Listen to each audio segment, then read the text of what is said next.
deux mots, c'est l'histoire d'un couple franco-anglais qui a perdu un enfant pendant la catastrophe du tsunami. 6 mois après, ils sont toujours en Thaïlande. Et elle est persuadée que son enfant est toujours vivant. Elle s'est persuadée de ça en voyant une image sur un film qui provient de Birmanie, d'un camp dévasté. Et donc ils entament une espèce de quête insensée de l'autre côté de la frontière.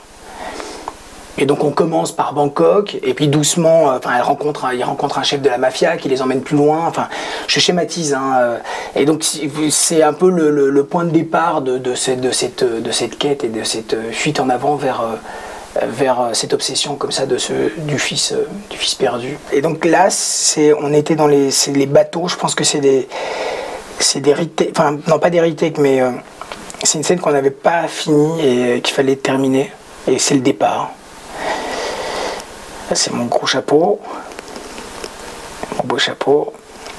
Le bateau qui se met en route. Emmanuel qui enlève sa petite laine. Son petit Walkman. C'est un moment particulier du film. C'est un moment où il traverse une zone étrange à l'aube avec beaucoup de fumée. Donc ça, c'est vraiment une espèce de scène un peu à la Art of Darkness, comme ça, où le bateau s'enfonce vers une destination un peu étrange et inconnue, qui sera le Fishing Village, donc qui entame vraiment la deuxième partie, le début de la deuxième partie, quoi. Où on bascule vraiment dans le fantastique.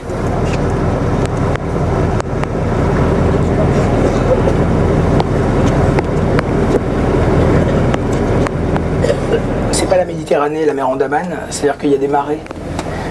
Donc parfois on tournait et 2 heures après on était bloqué. Il fallait attendre que la marée remonte, donc ça nous faisait perdre un temps délirant. Et puis on cumulait les problèmes parce qu'on tournait avec de la fumée. Et de la fumée, c'était pas de la fumée professionnelle comme on peut en voir chez nous, c'était des espèces de morceaux de noix de coco qui faisaient cramer. Donc ça fume énormément, mais ça pue. Ça pue, et puis surtout l'odeur vraiment pénètre ta peau, quoi.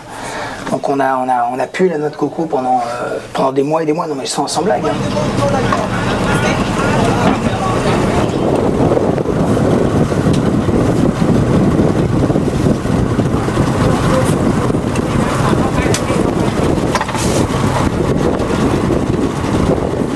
Alors ça, c'est une séquence qu'on a tournée de nuit. Voilà, c'est une séquence un peu particulière parce que c'est la séquence du bateau fantôme. Donc il fallait absolument pas que ça sente la lumière. Et c'est un peu une espèce d'apparition un peu étrange comme ça d'un bateau qui surgit des fumées. Et donc il y a 2 bateaux qui se croisent. Donc il y a un bateau avec des enfants, des silhouettes d'enfants, et il y a Emmanuel qui est à la proue et qui regarde ce bateau. Et donc il y a comme ça ces 2 bateaux qui se croisent dans une espèce de fantasme étrange et irréel, en même temps très concret. Donc avec Benoît, on voulait absolument pas que ça sente la lumière, donc c'était assez complexe. Donc il y a eu un gros travail de post-production après pour effacer un peu les sources. Le problème, c'est qu'on était sur des bateaux qui bougeaient au 150 mm. Il y a une profondeur de champ qui est pratiquement inexistante. Donc pour avoir le point, c'est un enfer. Donc c'est pour ça qu'on l'a refait la prise. Et je me souviens de Gérard qui était dans le bateau qui ne comprenait pas pourquoi on faisait cette prise et on la refaisait. Les gens étaient crevés, les enfants. Je suis vraiment un bourreau parce qu'ils étaient là jusqu'à 4h ou 5h du matin. Mais vous imaginez, il faisait froid, quoi. Donc les fumées qui venaient un peu de partout.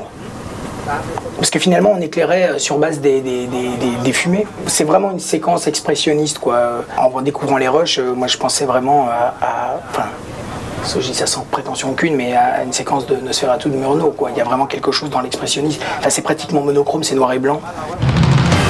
When someone dies a bad death, the spirit becomes confused, it becomes angry, it becomes Winyan.